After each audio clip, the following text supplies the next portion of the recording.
Saksakallan gunarnavasya Vande Guru Sri Charanarabindam.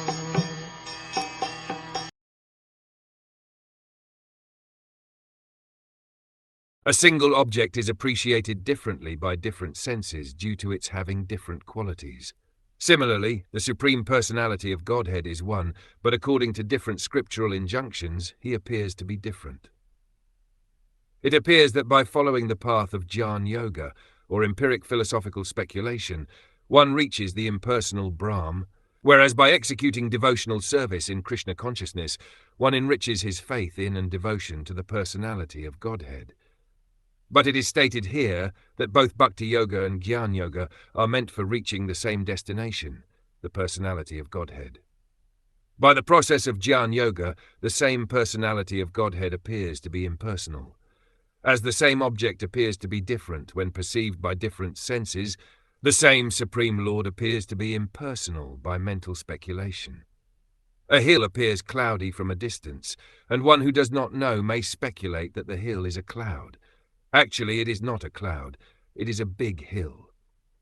One has to learn from authority that the sight of a cloud is not actually a cloud but a hill. If one makes a little more progress, then instead of a cloud he sees the hill and something green. When one actually approaches the hill, he will see many varieties. Another example is in perceiving milk. When we see milk, we see that it is white. When we taste it, it appears that milk is very palatable. When we touch milk, it appears very cold. When we smell milk, it appears to have a very good flavor. And when we hear, we understand that it is called milk. Perceiving milk with different senses, we say that it is something white, something very delicious, something very aromatic, and so on. Actually, it is milk. Similarly, those who are trying to find the Supreme Godhead by mental speculation may approach the bodily effulgence, or the impersonal Brahm, and those who are trying to find the Supreme Godhead by yoga practice may find him as the localized supersoul. But those who are directly trying to approach the Supreme Truth by practice of Bhakti Yoga can see him face to face as the Supreme Person. Ultimately, the Supreme Person is the destination of all different processes. The fortunate person who, by following the principles of Scriptures, becomes completely purified of all material contamination, surrenders unto the Supreme Lord as everything.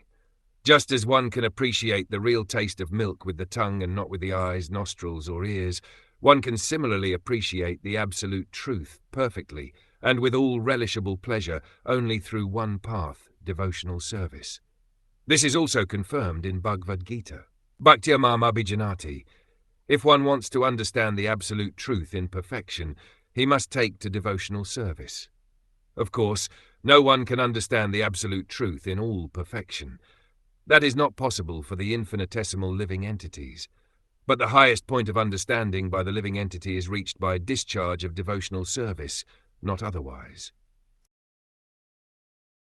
By following various scriptural paths, one may come to the impersonal effulgence of the Supreme Personality of Godhead.